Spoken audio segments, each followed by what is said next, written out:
Ada orang yang minta Ukasha Senrose ini berterus terang untuk elak daripada dikecam. Setuju ke koma?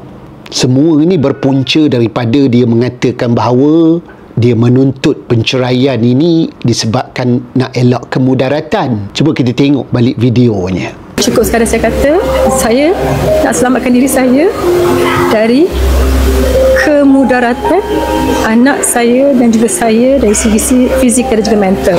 Macam tu dia cakap. Disebabkan kenyataan inilah dia telah dikecam dan dia diminta untuk berterus terang. Teman tanya tadi, kamu setuju tak benda ni? Pada teman tak perlu. Sebab apa?